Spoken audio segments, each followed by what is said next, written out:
The Scientific Revolution by Emma Baer.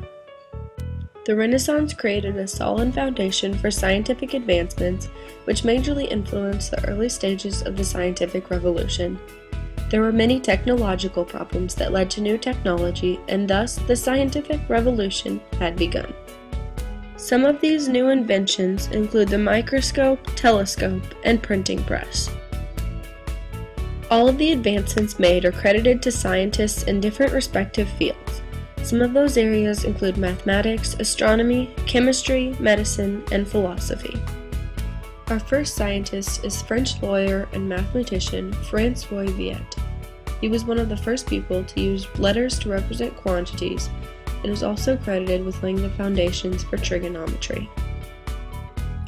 Next is French mathematician, philosopher, and scientist René Descartes. His contributions to the field of mathematics are linking math with physics. Our first astronomer is German scientist Maria Winkelmann-Kirch. She used her own observations to produce calendars and almanacs used for navigation purposes.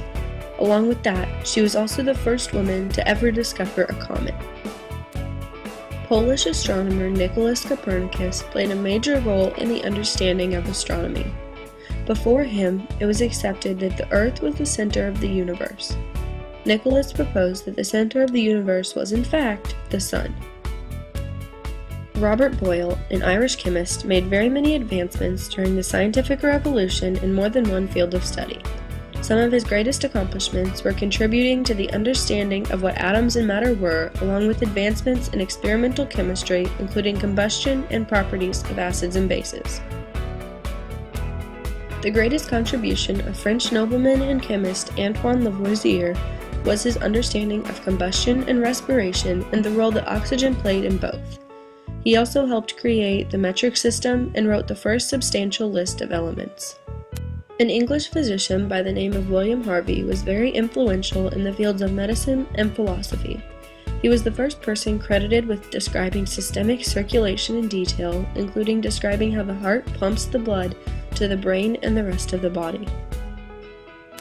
The very popular book on anatomy, De Humani Corporis Fabrica, which is Latin for On the Fabric of the Human Body, written by Andreas Vesalius, was the most influential book on human anatomy during its time.